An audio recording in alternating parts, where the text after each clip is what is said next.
It's 7:30 in the evening of Tuesday with Chewy And Jesse here at You Talks, where we go for gold. At magandang gabi sa inyong lahat, sa aming mga tagapanood sa aming mga Facebook page at mga tagapakinig namin sa radyo. Welcome to another episode of You Talks, kung saan nakikinig tayo ng mga storya ng pagsubok ng may kasamang kasiyahan at pag-asa.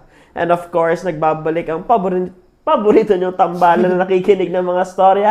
It's me and Jesse once again. Yes, and we're back evening. again for another episode of You Talks. Yes. Last week, nakita niyo yung aming episode with Ma'am Weng. The story of having to take care of someone with special needs. And for the information of everyone, that's the last episode of our interseason ng Parents Talk. Yes. So, technically, this episode will be entering into our new season. Yes. Season 2. Malapit na. And mabilis lang natapos yung ating You Talks with Parents or aming interseason of You Talks. Yes. No, parang we started this program last January. Yes. And now, kalahati na ng taon, and now we're entering into our season 2. And of course, we'll introduce to you our season 2 later. Pero for now, we'll have a synthesis. We'll have the synthesis of our parents talk or of our interseason. And of course, wala kami ibang kasama kundi ang aming synthesis master. Synthesis master. Synthesis master, no? Bagong-bago yan. Tagal ko kung introduce. Ako po ay nandito ngayon as part of the synthesis program. Ang tagal! Nasa isip ko, kailan kaya ako introduce akong dalawa na to? Patagalan ko ng intro. Well, I'm so happy to be back. Siyempre, hindi naman na kailangan ng introductions, but I'm just so happy that I'm here doing another synthesis and launching the next season. Yes. So after we had our season 1, we had a break and we called it the interseason Youth Talks with Parents. Kasi during the season 1, we just had guests na mga kabataan who talked about their struggles, their joys and hopes.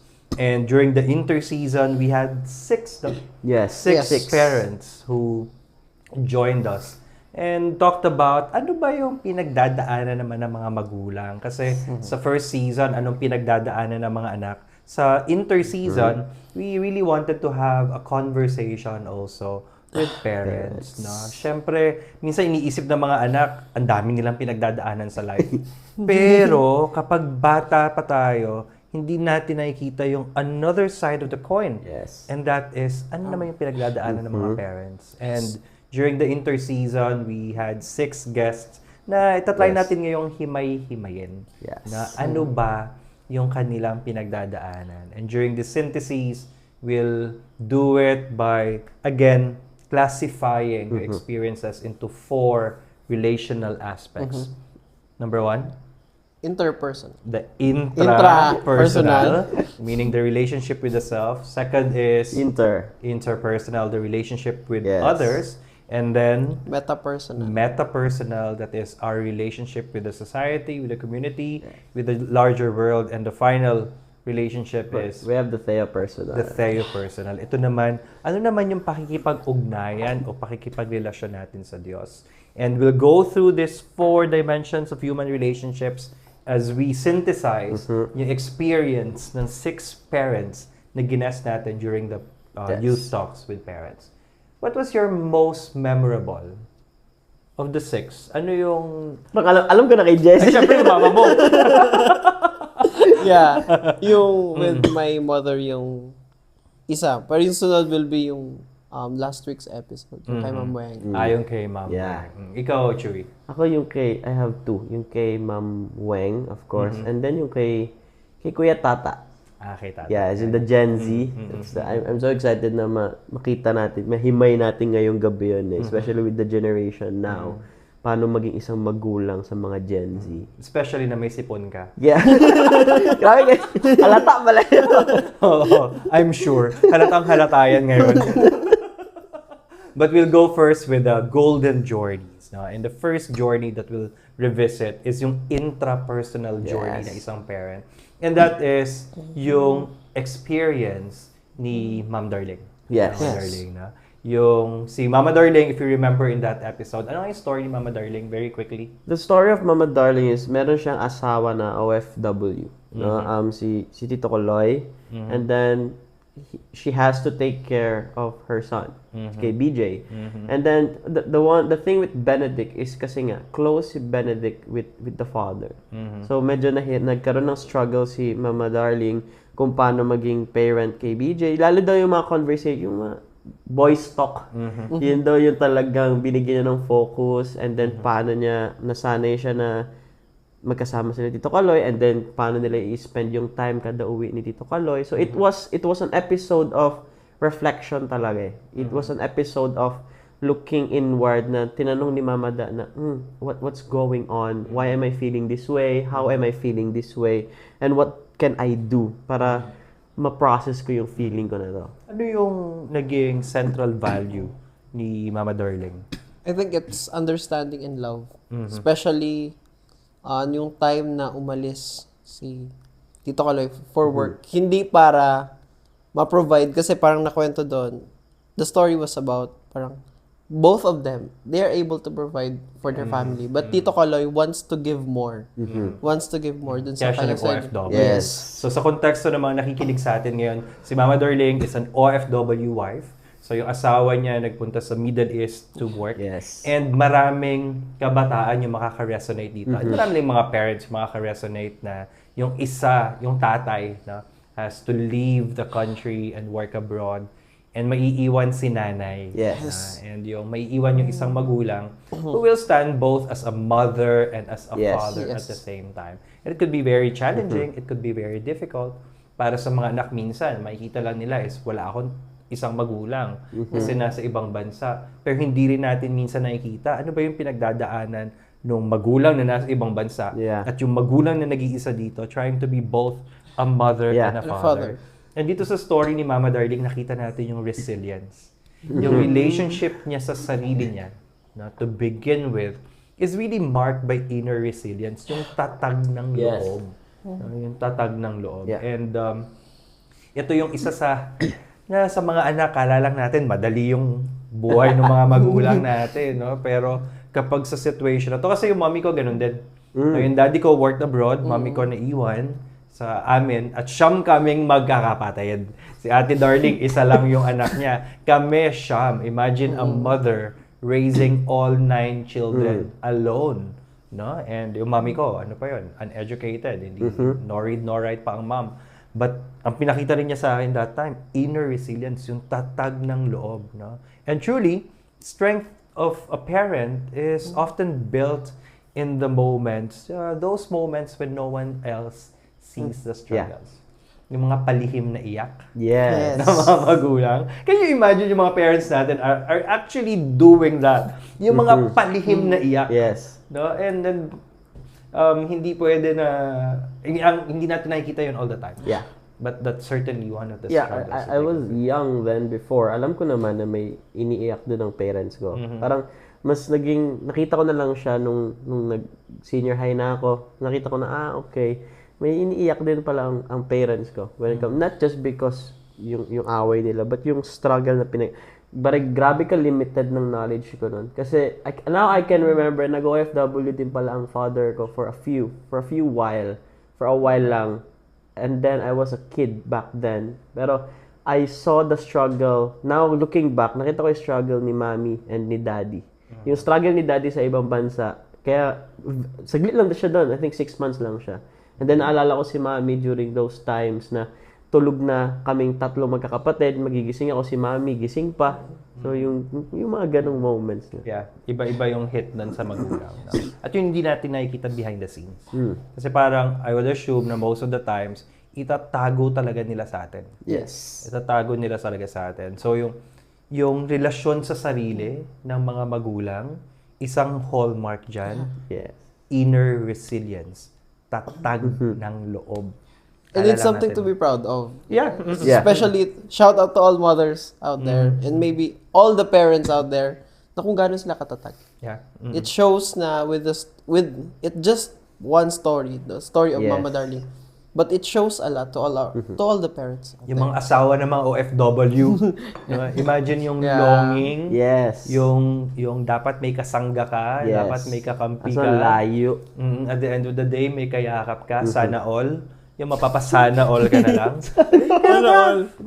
Pero that tibay ng loob, that inner resilience, that's a hallmark to OFW wives or husbands who have to raise their children alone here in the Philippines. So, sa lahat ng mga asawa na naiwan dito sa Pilipinas, sa mga asawa nila nagtatrabaho sa ibang bansa, salamat for taking care of your children. We know it's difficult, but we salute your inner resilience. At ipagpatuloy nyo yun kasi kailangan nyo yun in your relationship with yourself. So, that's the intrapersonal relationship. But, of course, we also have other guests na ang tinutukan naman natin is yung learning sa kanilang interpersonal relationships. No? And we remember, meron tayong guest na teacher, si Ma'am Veron. Si Ma'am Veron. Ay, actually, nandito si Bianca. Yes. That time. No? So, mother and daughter episode yun. Episode yun. Kasi si Ma'am Veron ay isang teacher. Yes. No? And there are struggles. No? Well, hindi teacher ang parents ko. Pero, Ako, ay, teacher meron mo.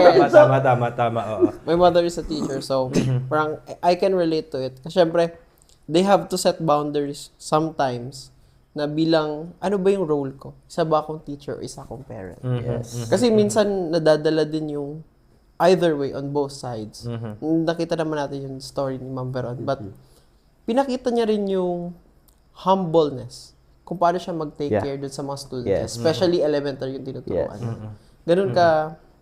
Ang hirap sa mga teachers is the tendency to actually wear dual hats. Yes. No, in the classroom. Ideally kasi, you don't wear dual hats at the same time. Kasi it's going to burn you.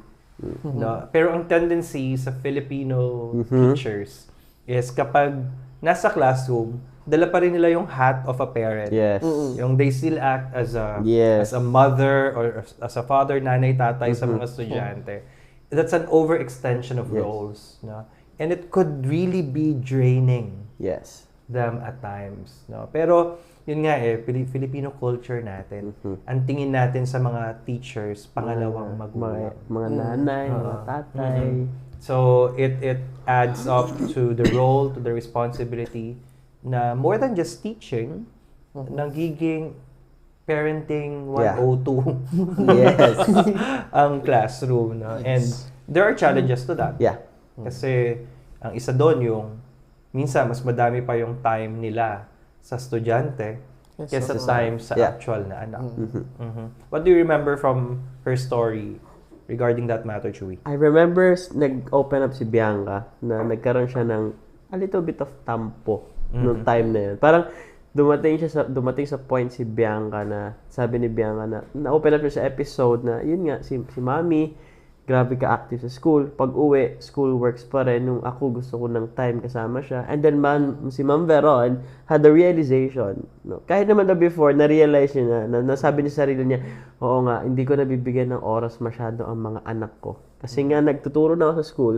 Pagdating ko dito, mas nakafocus pa rin ako sa works ko at sa mga estudyante ko kaysa sa mga anak ko. Yung tipo, di ba, yung homework na nga lang daw, papatulog, tapos sasabihin lang ni Ma'am Veron, sagutin mo yan. yan siya. So that's what I can remember from the episode of Ma'am Veron. Ang hirap mag-juggle ng two roles at the same time. Being a parent, being a teacher, and then meron na yung enmeshment of feelings minsan, yung hindi mo na alam, ano ba talaga ako? Teacher ba ako? O magulang ako sa lahat ng to? And pag uwi mo naman sa bahay, sa mga anak mo, ano ba ako sa bahay? Teacher pa rin ba ako? O magulang na ako dapat? So nagkakaroon ng enmeshment of feelings and roles. It could be very difficult. No? Challenging, difficult, tiring, draining.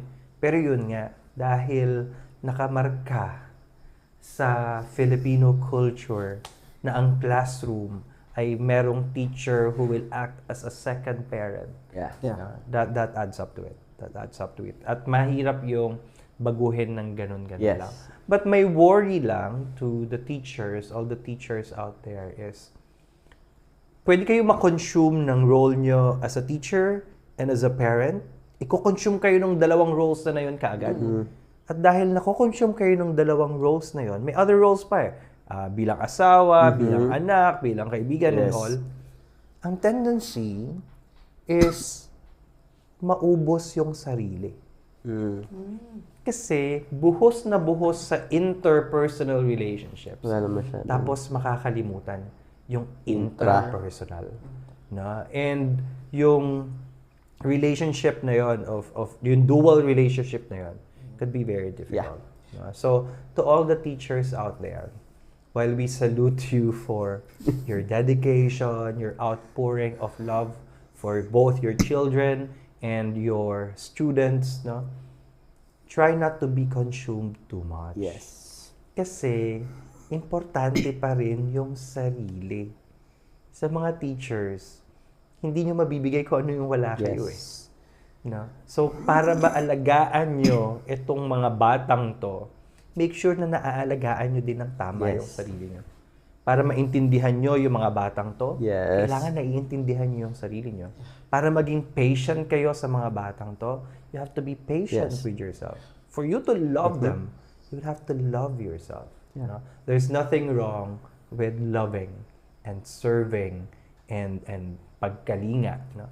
But don't forget the self. Yeah. Because we see a lot of teachers really struggling. And one of the root causes would be nawalan sa sarili. I think that's never forget to take care of oneself. Handa ang buhay nga, di ba? Dapat balance. Kaya dapat di ka sinisipon. Yung mga previous episode, wala naman ngayon.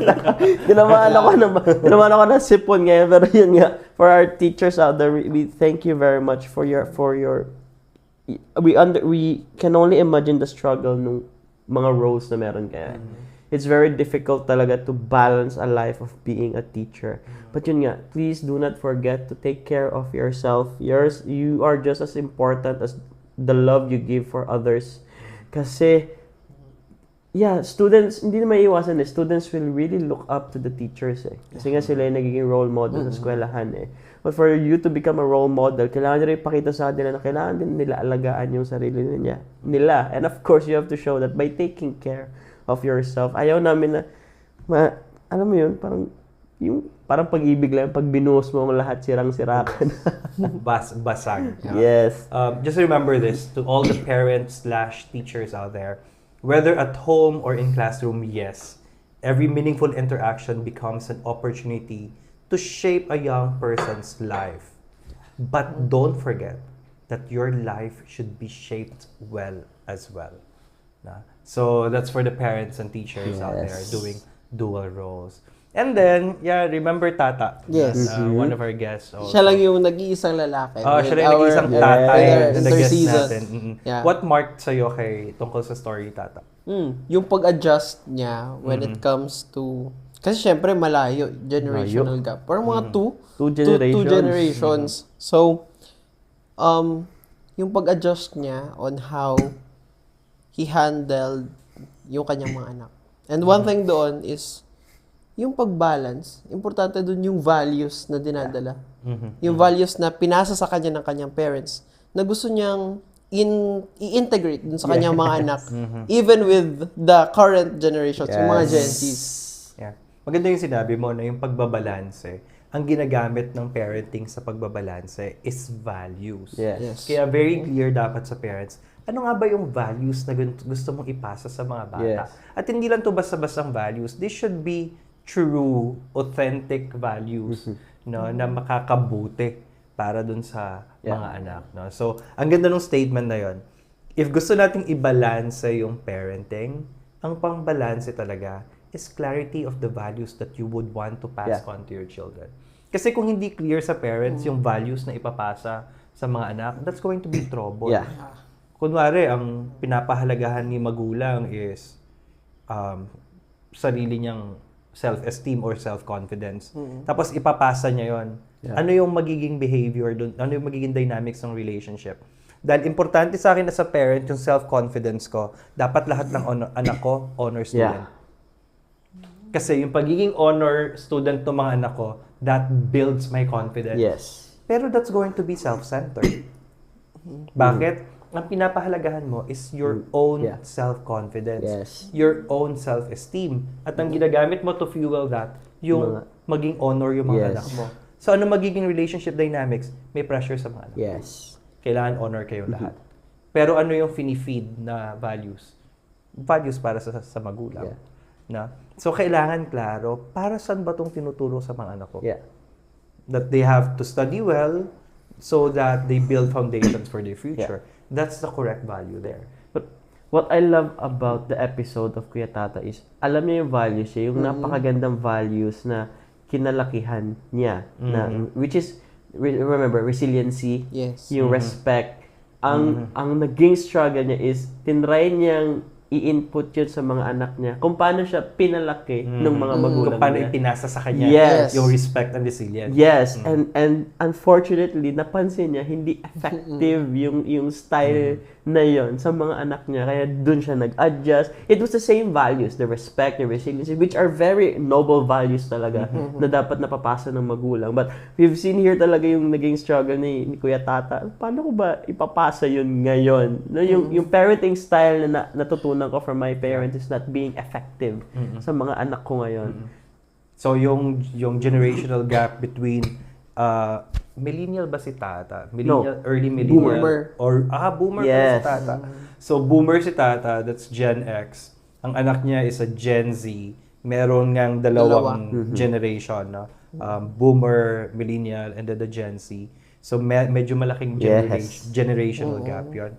Pero very important yung passing on of values. Pero in the process of parenting, kailangan kasi naiintindihan nila yung generation ng anak nila. No? And here, very important na that understanding of their children's generation begins with listening. When listening becomes more important than being right, that's the correct dynamics. No? Yung hindi, dahil ako yung tatay, ako yung tama. No. The understanding, yung pag-iintindihan, yung pag-intindi sa isa't isa ng parent and anak should be built upon the practice of really listening to each other. No, hindi yung sino ba yung tama. Minsan may mga anak din na paninindigan din nila na sila yung tama. Mga parents na sila din paninindigan nila ano yung tama. Kapag lahat pinapanindigan na sila yung tama, wala mangyari. Magka-clash talaga. So listening. And that's one of the most difficult things to do. Ngayon, yung makinig. Parang ano kasi yun we cannot go back to the past anymore. Natapos na yung nakaraan So with the ever-changing forms ng society, ng ganyan, I think it will really most dwell on the parents on how to adapt to their children. Pero at the same time kasi sa mga anak, try to understand your parents as well from the background they're coming from. Sabi ni Father kanina, di ba? The parents will have to understand the generation na binebelong ng mga anak. But of course, as children, we also have to understand the generation na pinanggalingan ng mga magulang natin And I think that's where the listening and the communication will become a harmonious one na magmi-meet kayo sa gitna. Okay, now I understand my children, now I understand my parents. So, imbis na magka-clash na papanindigan na tama ako, the understanding comes in between na, okay, now, we're doing it. Kasi yun yung ginawa ni Kuya Tata sa mga anak niya. Remember, di ba? Yung pinasok niya yung mundo ng mga anak niya. And then sila movies. And then naramdaman niya, yung mga anak niya, pumapasok sa mundo niya. So, doon sila na artist si Kuya Tata. Mutual interaction. Yes. Mutual immersion sa mundo ng mga pinanggagalingan at pinagdadaanan. No? Ay nako, pero yan din yung challenge ngayon.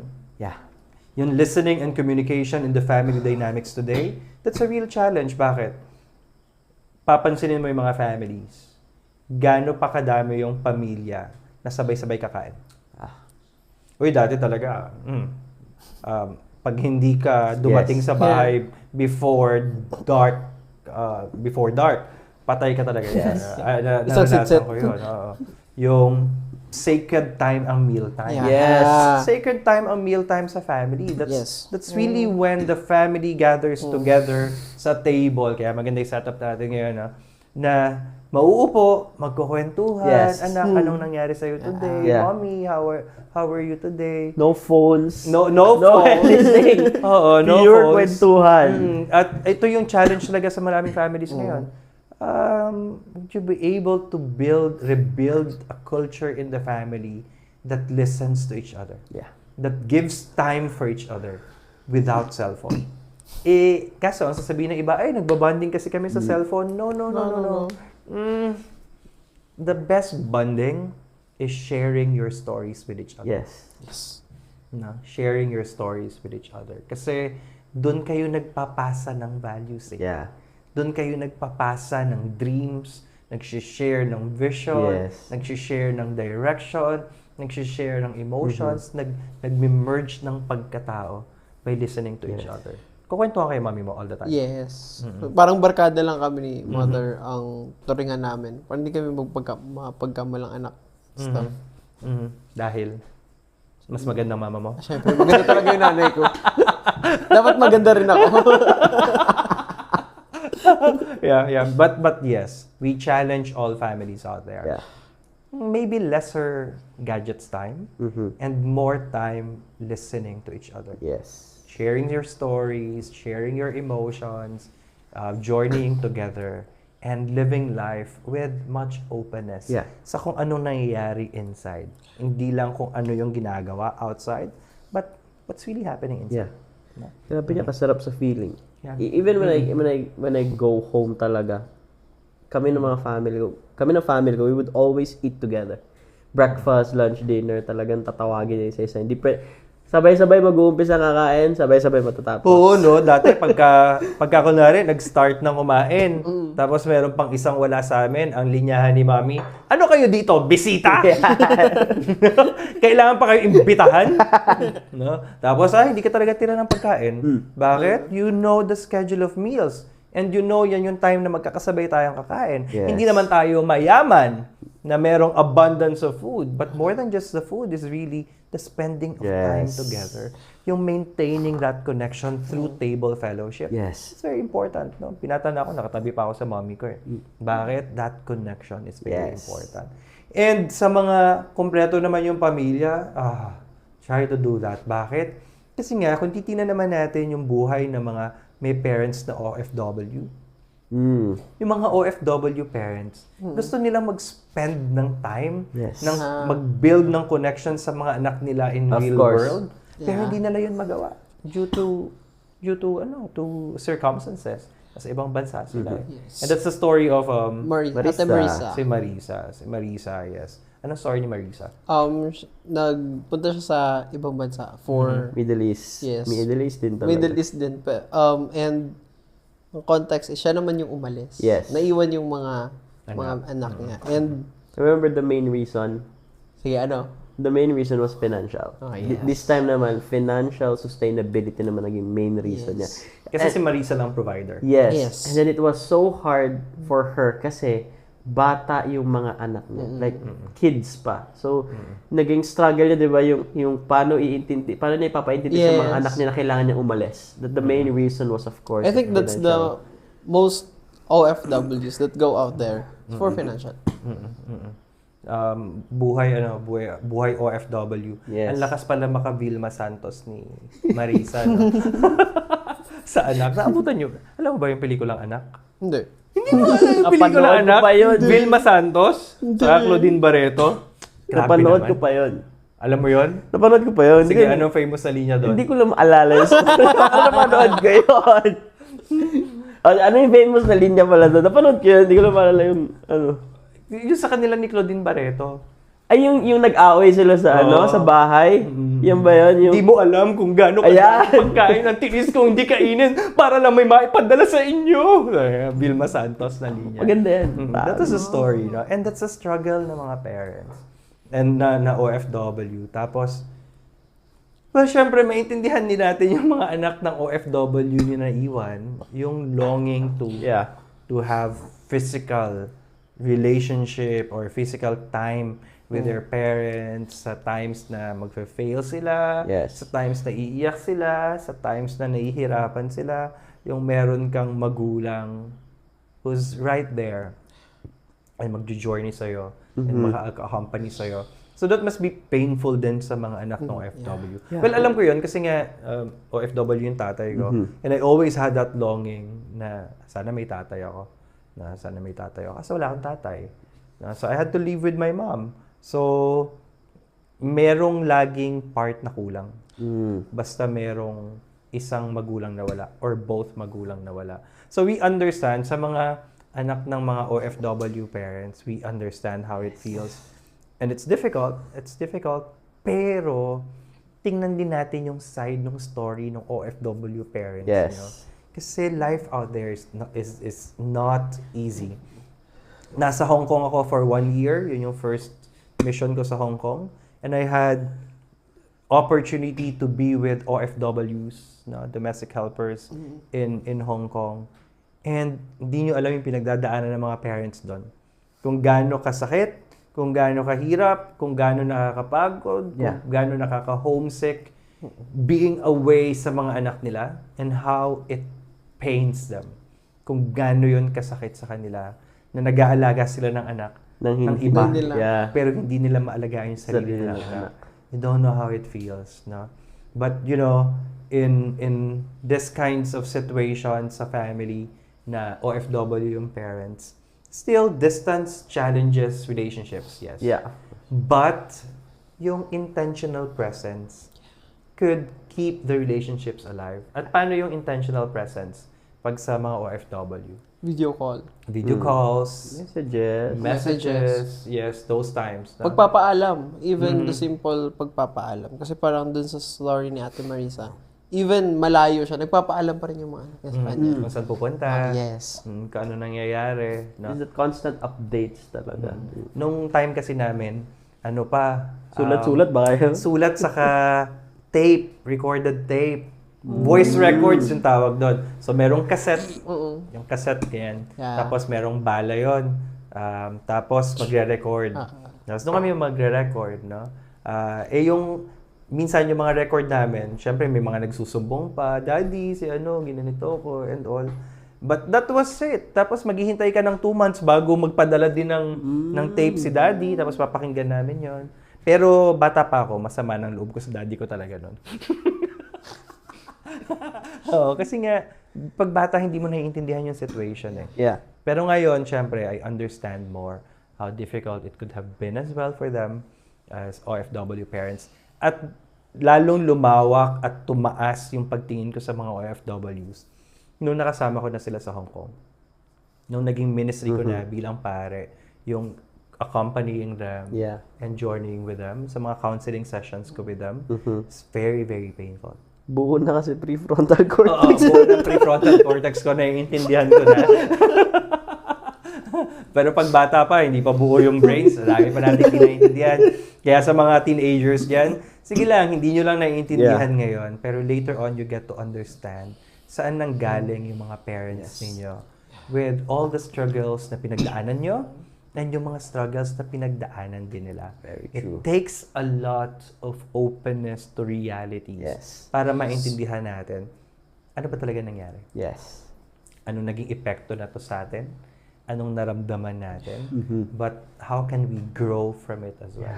Because at one point, you just have to accept the reality. Yeah. But make sure that as you accept the reality, you grow with it. Yeah. And yung mga sablay, yung mga palpak na decisions, you outgrow them. Yes.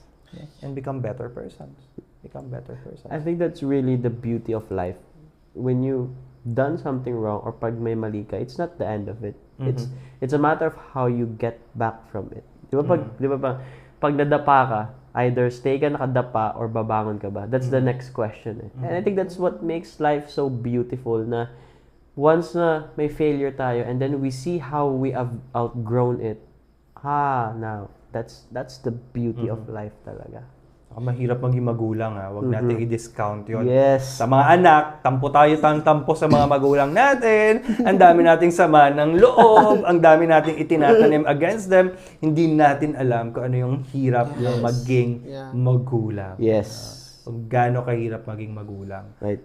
So, be always understanding sa kanila. Kasi nobody's perfect. Yeah. Yes.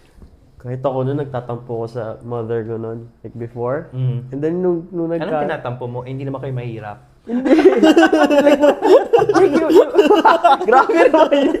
Like, yung mga tampo na, yung minsan hindi ko maintindihan yung side niya, yung papagalitan niya ako, hindi niya ako, isipin mo college, senior high school ako, hindi niya ako payagan lumabas, yung mga ganyan. Tapos nagtatampo ako sa kanya, nag-away kami to the point na minsan hindi kami nag-uusap.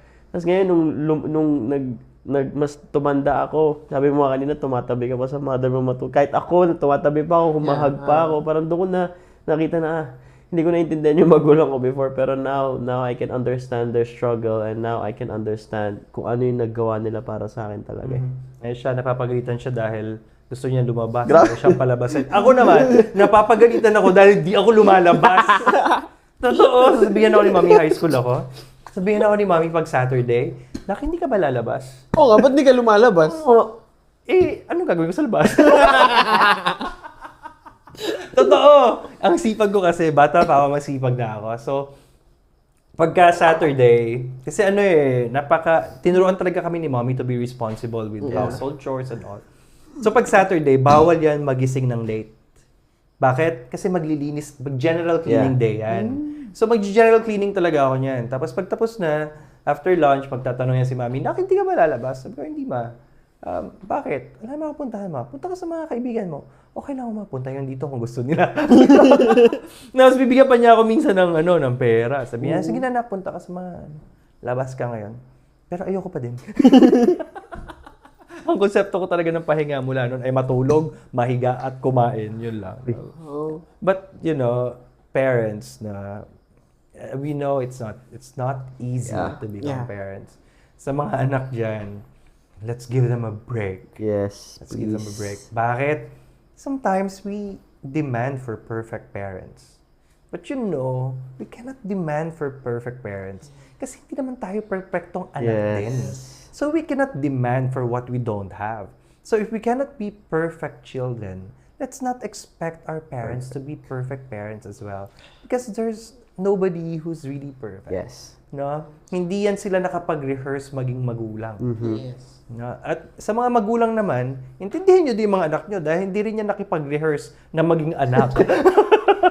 Walang practice. Walang practice yan. Binuo na lang. Nung nabuo kaming anak na kami kagad.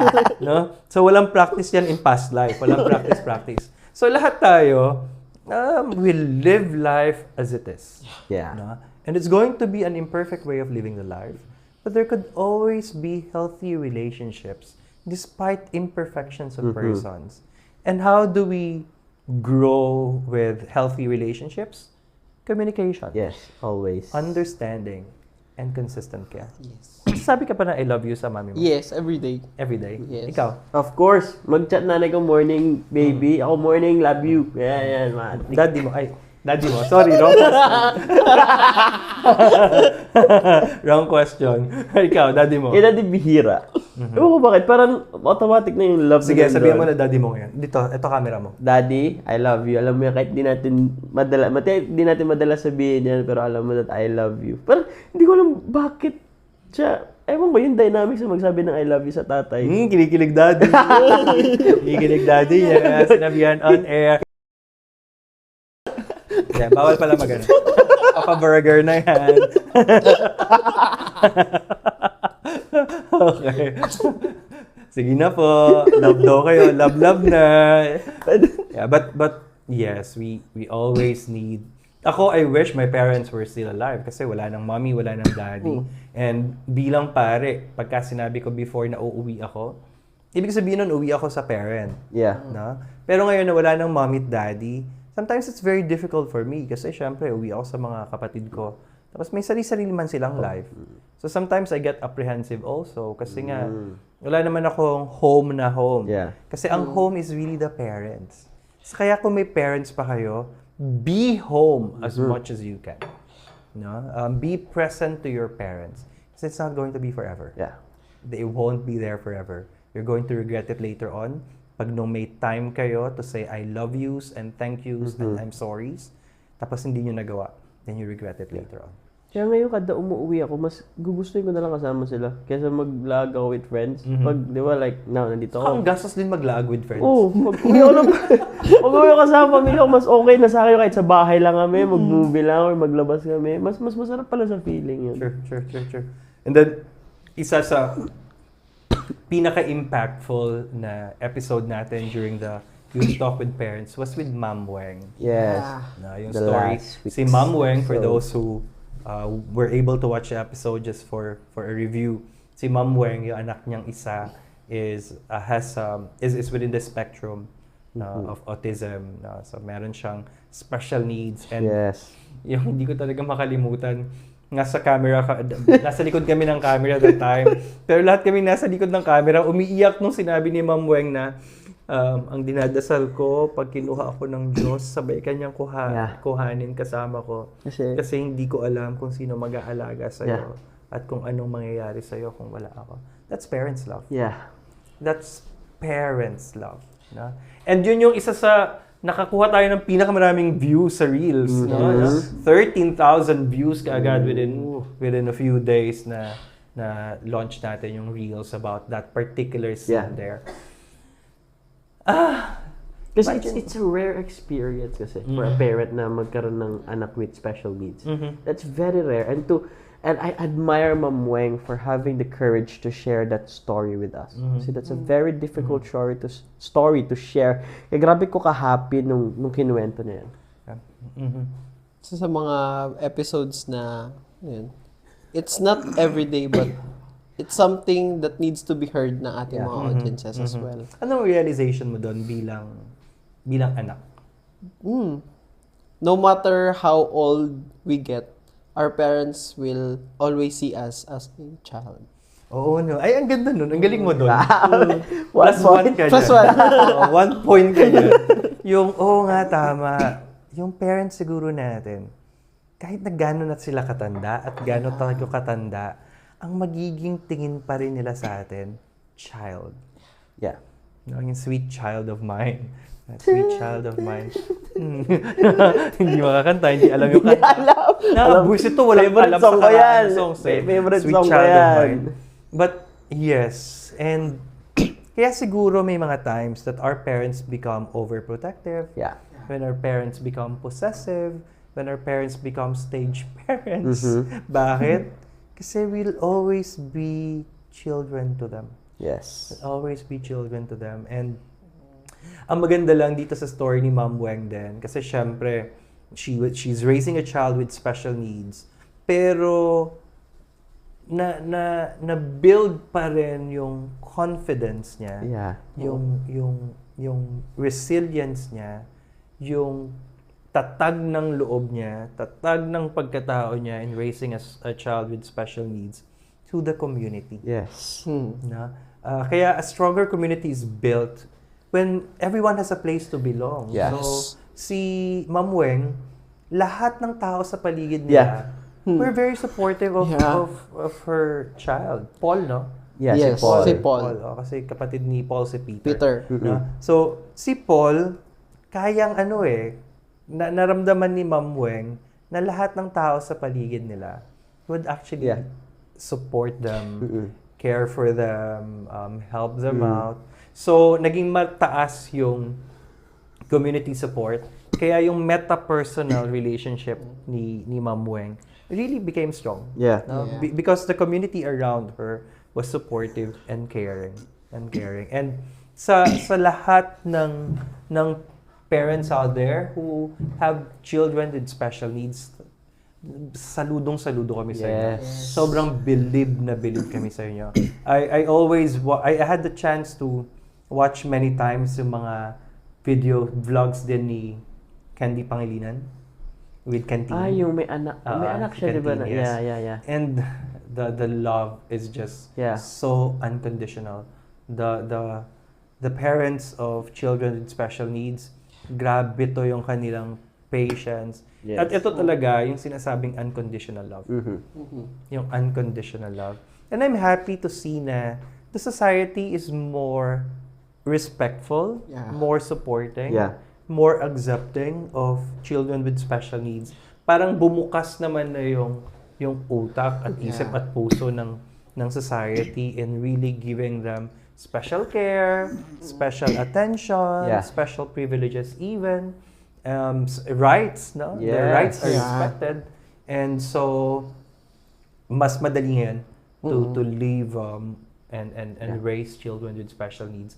Kaya to all the parents out there with children with special needs, thank you so much for loving them unconditionally.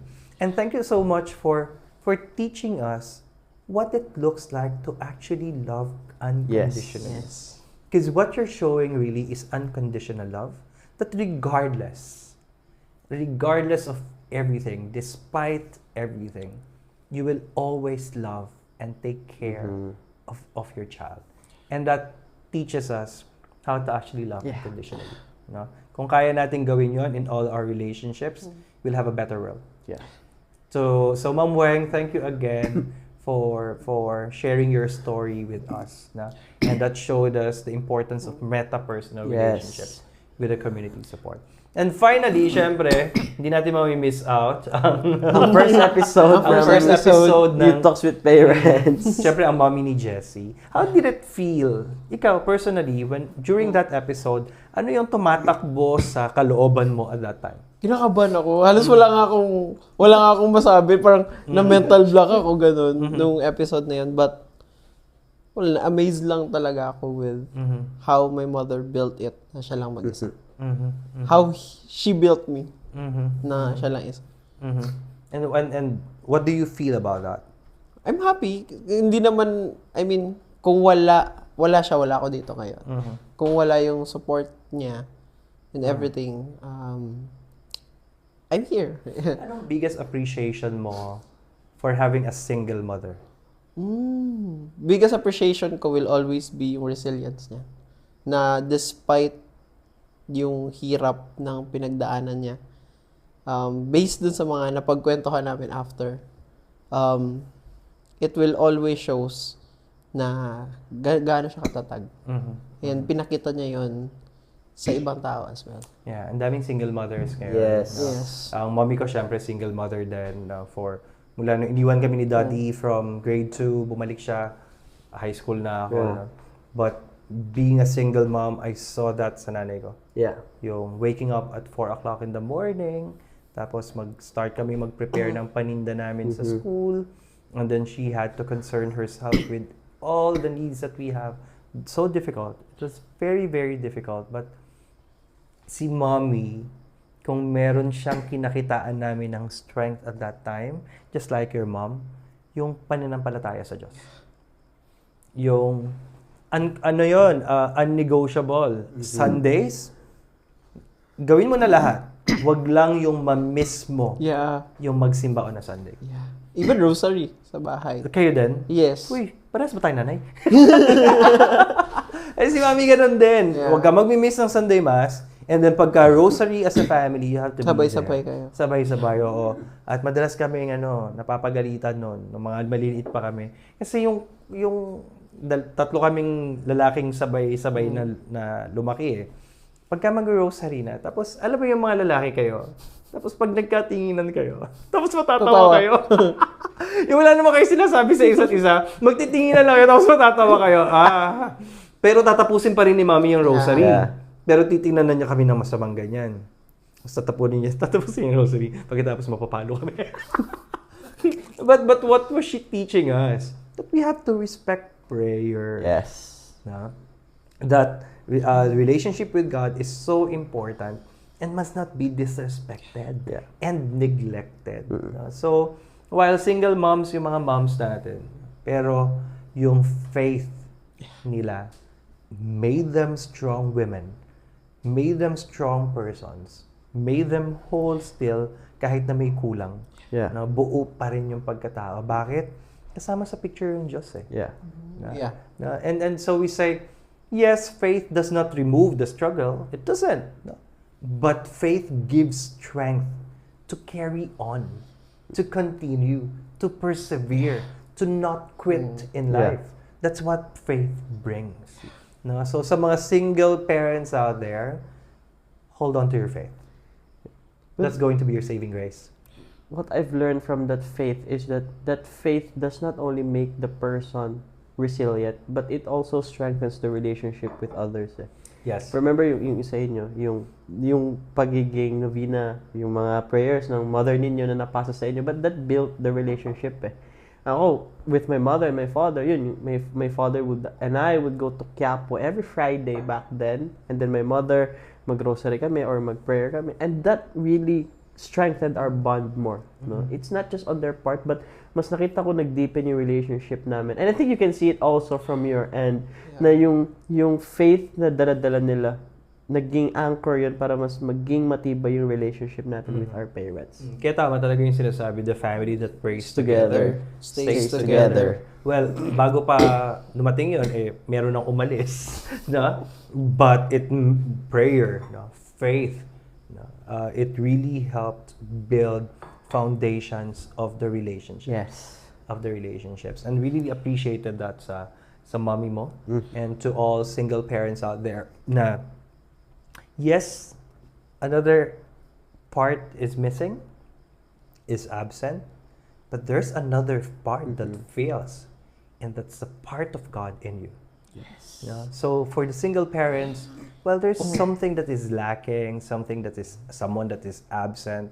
Always remember, it doesn't mean that you will be empty. Yeah. No.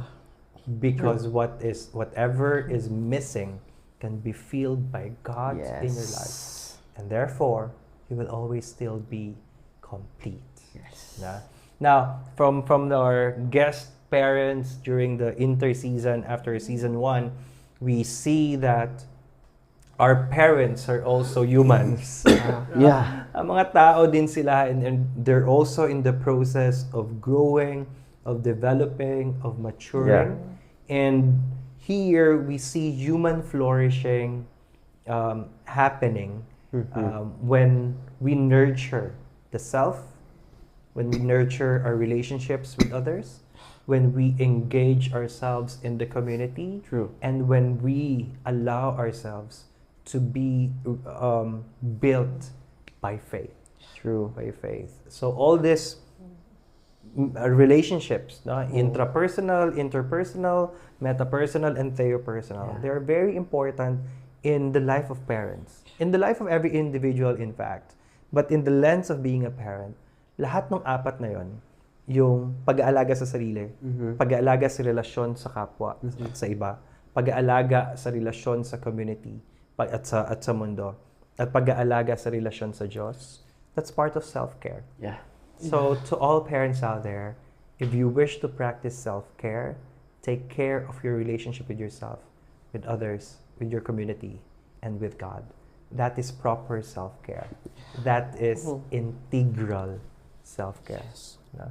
So thank you so much, Jesse and Chewy, for hosting the interseason with the parents, and thank you to all the guests that we had. Thank you to all those who viewed our episodes, who watched our episodes, shared them, commented on them. Maraming salamat po. We'll be back sa Youth Talks with Parents after season 2. Yes. Which we are launching also tonight.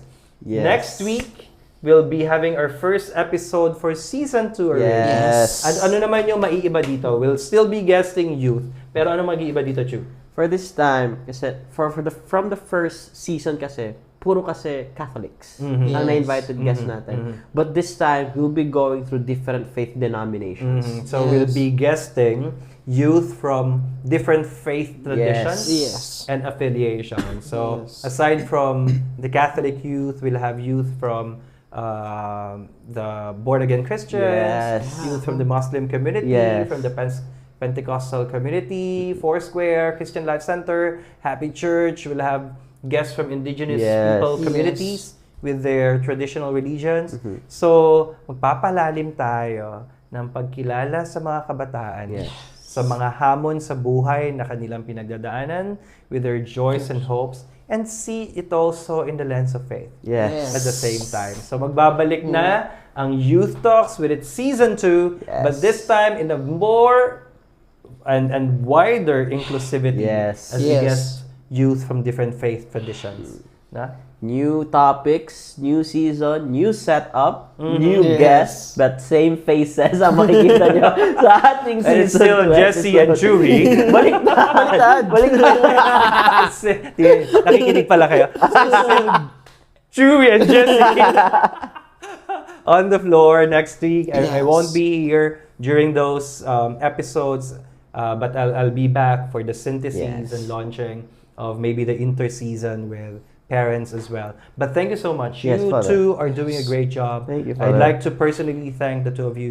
You've gone a long way with our season 1 and with our parents special season with the parents. So congratulations and Thank you, Father. And we also would like to, this time I'll thank those people behind the Yes. camera. If you don't know, ang nagpapatakbo ng buong show are our scholars. Yes. Our technical director, Narciso Aliaga Jr., aka Bibo. Our floor director and production assistant, si Ramar Cabual, aka The Madam. And our content producer, Lyra Mel Rodriguez, na Yes. napakagaling na bata. Yes. Looking forward to be having as this three, no? Will Yes. really become part of the center's growth Yes. and development. And para mapatakbo nila itong show na to, Yes. itong tatlong scholars na to, I salute you guys. Yes. I'm so proud of you, and I hope your parents are very proud of you as well. Kasi ako, hindi nyo ako parent, pero proud na proud ako sa inyo. We've gone a long way Yes. with season 1 and interseason. We're going farther. Yes. No? And watch out for season 2, which will start next Tuesday. Yes. And of course, journeying with us with season 2, Yes. we want to thank NDBC as well. Yes. For the whole NDBC staff and team. Yes. Thank you so much for being always with us. We're so excited to be with you once again for our season 2. And of course, Father Yon, thank you very much for Thank always you so guiding much. us. Thank you. For the mentoring and the guiding, and Yeah. we give thanks to everyone who has been part of our season 1 and our interseason. So, before we end, we would like to say thank you. It's 8:28 in the evening of Tuesday with Chewy And Jesse here at U Talks, where we go for gold. And we'll see you for our season 2 next episode. Bye! Bye.